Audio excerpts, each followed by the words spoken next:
अपने जीवन में सही सलाह कैसे ले और सही रास्ता कैसे चुने।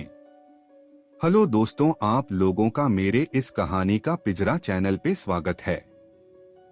तो दोस्तों, वीडियो में आगे बढ़ने से पहले आप लोगों से छोटी सी रिक्वेस्ट है, अगर वीडियो पसंद आए तो वीडियो को लाइक और चैनल को सब्सक्राइब जरूर कर लीजिएगा। तो चलिए वीडियो को स्टार्ट करते हैं।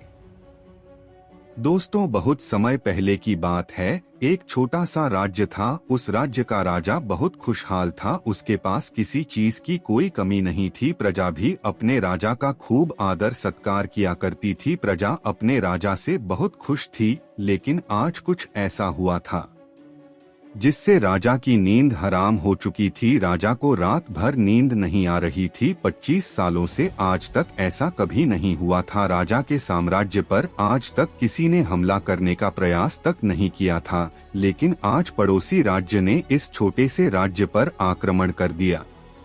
और आज राजा को अपने 25 साल पहले का वह दिन याद आने लगा, जब वह एक राजा ना होकर केवल एक सेनापति था और वह अपनी राजा की आज्ञा का पालन करते हुए युद्ध की तैयारी कर रहा था। लेकिन उस वक्त उसके मन में कोई शंका नहीं थी, किसी चीज का निर्णय नहीं लेना था, इसलिए वह चैन से उन चीजों की तैयारी में जुटता था। राजा बहुत विधा में था। उसे समझ नहीं आ रहा था कि आखिर वह अपने साम्राज्य को किस तरह से किसी और राजा के हाथों में सौंपते, जो साम्राज्य को हासिल करने के लिए उसने दिन रात एक कर दिया। कई लोगों को धोखा दिया, कई लोगों को पीड़ा दी, कई लोगों को कष्ट दिया, कई प्रकार की राजनीति रची, कई प्रकार के षड्यंत्र रची। इतनी सारी मेहनत करने के बाद जब उस राजा का सिंहासन प्राप्त हुआ था, उस सिंहासन को, उस साम्राज्य को वह अपने हाथ किसी और को कैसे थमा दी। राजा को कुछ भी समझ नहीं आ रहा था कि वह क्या करे।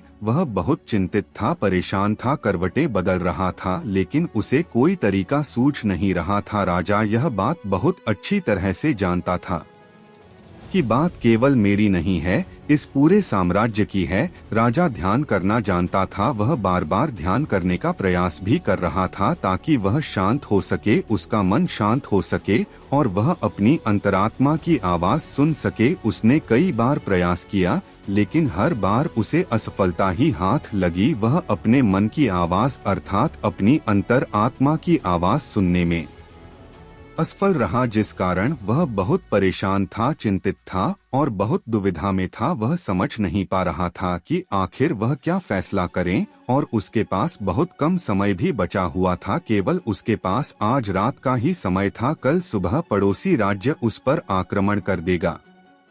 यदि वह केवल अपने लिए फैसला करता है तो इस साम्राज्य के लाखों लोगों की जान पर बन सकती है, और यदि वह इस पूरे साम्राज्य के लिए सोचता है तो उसे पड़ोसी राज्य के राजा के सामने झुकना होगा, उनका सम्मान करना होगा और अपने हाथों इस साम्राज्य को उन्हें सौंपना होगा। राजा बेहद दुविधा में था, अत्यधिक परेशान था। आखिरकार वह अपने महल की छत पर पहुंचा, जहां ठंडी ठंडी हवाएं बह रही थी। रात का समय था, चारों तरफ सन्नाटा था, खामोशी थी। राजा ने छत पर पहुंचकर आसमान की तरफ देखा। आसमान में एक पक्षी निडर होकर उड़ रहा था, अपनी ही मस्ती में, अपने ही अंदाज में। उसे रोकने वाला कोई नहीं। उस पक्षी को देखकर राजा को यह एहसास हुआ कि जब तक कोई व्यक्ति अकेला होता है तब तक वह मस्त होता है, अपने में खोया हुआ होता है। उसे किसी प्रकार की कोई जिम्मेदारी नहीं उठानी पड़ती। वह जब चाहे, जैसा चाहे वैसा फैसला ले सकता है।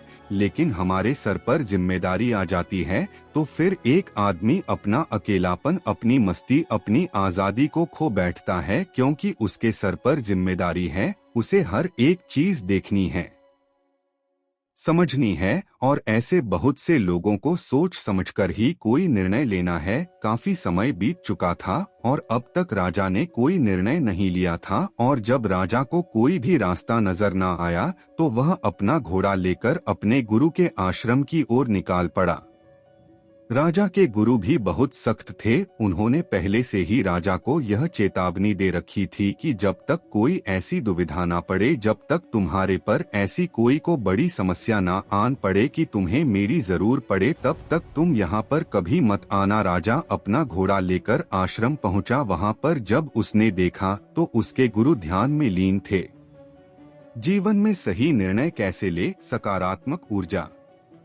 वह अपने गुरु के ध्यान को भंग नहीं करना चाहता था। अपने गुरु को ध्यान में देख उसके मन में एक बार फिर से द्वंद्व युद्ध चालू हो गया। उसका एक मन कहता कि गुरु को ध्यान से बाहर लाए, तभी वहीं पर उसका दूसरा मन कहता नहीं नहीं, यदि गुरु को ध्यान से बाहर लाया गया तो यह उचित नहीं होगा, गुरु क्रोधित हो जाएंगे और फिर उसके बाद क्या होगा यह कोई नहीं जानता। राजा खड़े होकर यह सब सोच ही रहा था, तभी तक आश्रम से आवाज आई है, राजा तुम दरवाजे पर खड़े होकर क्या कर रहे हो, भीतर आओ। राजा आश्रम के भीतर गया और उन गुरु को प्रणाम करके कहता है, गुरुदेव आप तो मेरे मन की बातें भाले भांति जानते हैं। आपको यह भी पता होगा कि आज मैं क्यों यहाँ पर आया हूँ और किस बात से मैं चिंतित हूँ। चिंता के कारण मुझे नींद नहीं आ रही। आप ही बताइए मैं क्या करूँ, मैं किस तरह से कोई एक निर्णय लूँ, मैं किस तरह से अपनी अंतरात्मा की आवाज सुनूं जिससे मैं निर्णय लेने में सफल हूँ, किस तरह से मैं एक सफल निर्णय लूँ और किस तरह से मैं अपने साम्राज्य को बचा पाऊंगा। राजा की यह बात सुनकर गुरु मुस्कुराने लगे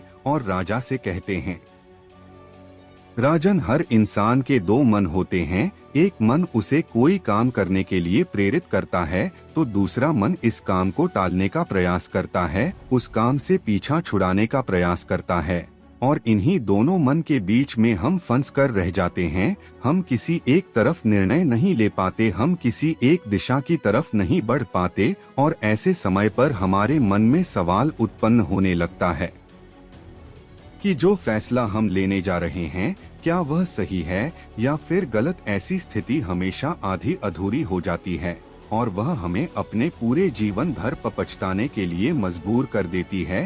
तभी वह राजा कहता है कि गुरुवर यह तो मैं भी जानता हूँ और मैं भी इसी शंका में फंसा हुआ हूँ, मैं यहाँ से निकल नहीं पा रहा, मुझे यह नहीं समझ आ रहा कि मैं किस तरफ जाऊं, मैं कैसे सही निर्णय लूं, मैं कैसे अपनी अंतरात्मा की आवाज सुनूं जिससे मैं एक सही निर्णय ले पाऊं। आप मुझे कृपा करके कोई मार्ग दिखाइए, कोई सही तरीका बताइए जिससे मैं सफल और सही निर्णय ले पाऊं, जिससे मुझे जीवन भर पछतावा ना हो। तभी गुरु उसे राजा की बात सुनकर एक बार फिर मुस्कुराने लगे और राजा से कहते हैं, हे राजन जीवन में कोई भी फैसला गलत या सही नहीं होता, यह तो हमारे मन की संरचना है, यह तो हमारे मन का माया जाल है। वास्तविकता तो यही है कि जो होना होता है वही होता है, हमारे और तुम्हारे करने से कुछ भी नहीं होने वाला, कुछ भी नहीं बदलेगा। लेकिन फिर भी हम अपने अहंकार में यह सोचने लगते हैं कि हम जैसा चाहते हैं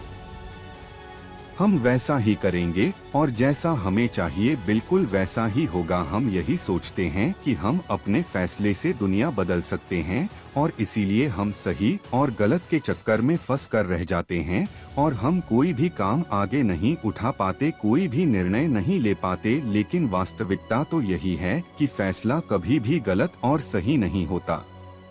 मान लो कि आज तुमने गलत फैसला भी ले लिया तो भी तुम्हें भविष्य में आगे चलकर सही सीख ही देगा, और यदि तुमने एक सही फैसला ले लिया तो वह तुम्हारे लिए काम बन जाएगी और वह तुम्हारे लिए आगे का रास्ता भी खोल देगी। देखा जाए तो वास्तविक तौर पर दोनों ही परिस्थितियों में तुम्हारा ही फायदा है, तुम्हारी ही उन्नति है। कम से कम ऐसे में तुम एक जगह पर ठहरे हुए तो नहीं हो, तुम्हारा मन इस शंका में फंसा हुआ तो नहीं है, तुम इस माया जाल से निकल चुके हो। तभी वह राजा उन गुरु से कहता है, हे गुरुवर आप कहना क्या चाहते हैं? आप कहानियां तो नहीं कह रहे कि मैं बिना सोच विचार के कोई भी निर्णय ले लूं? क्या ऐसा करना मूर्खता का प्रमाण नहीं होगा?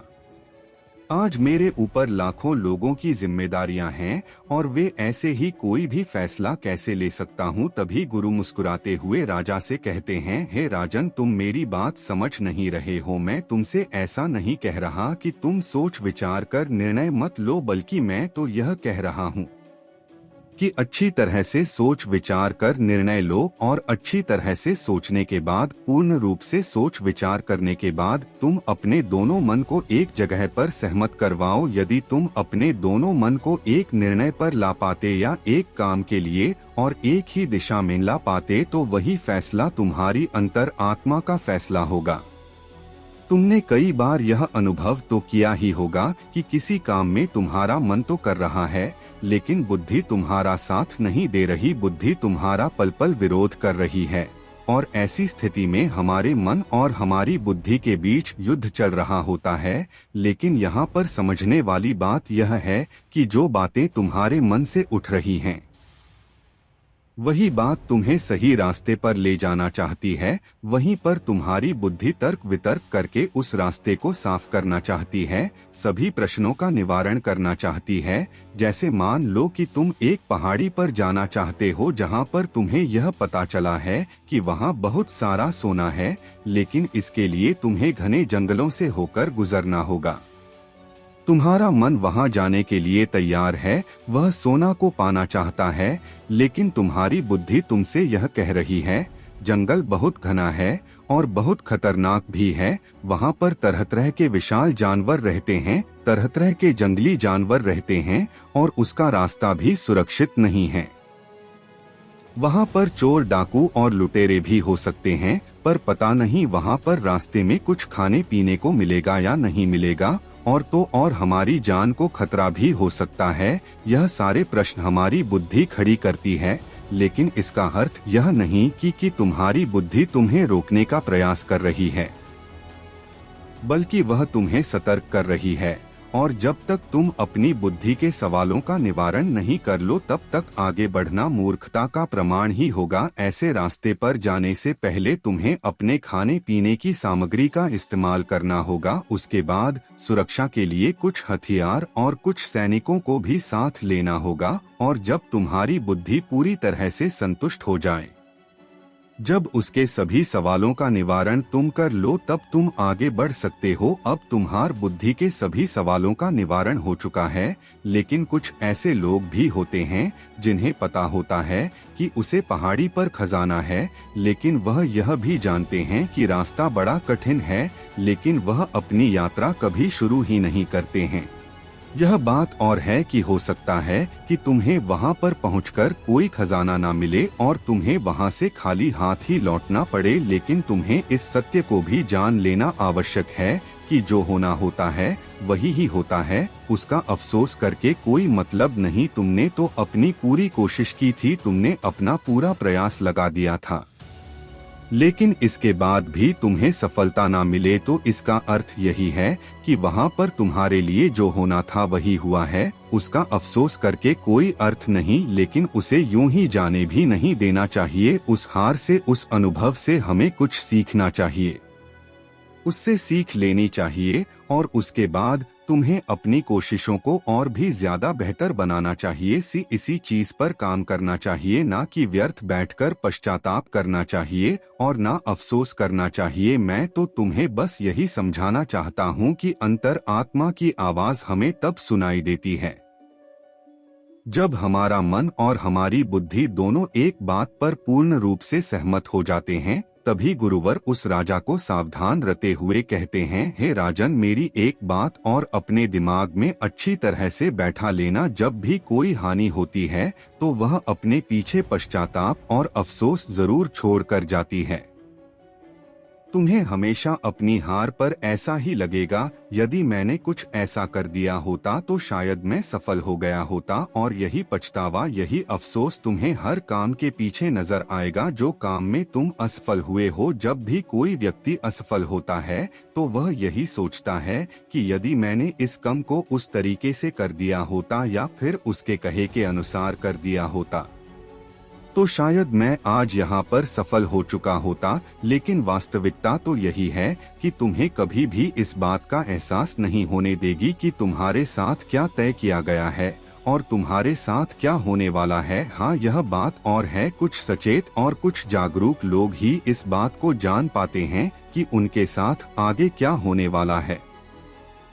इसलिए वह कभी भी उस चीज के होने का पश्चाताप नहीं करते, उसका अफसोस नहीं करते, क्योंकि उन्हें पूरा पता होता है कि आखिर क्या होने वाला है और वह अपनी पूरी कोशिश करते हैं। उसके बाद जो कुछ होना था वह तो होना ही है।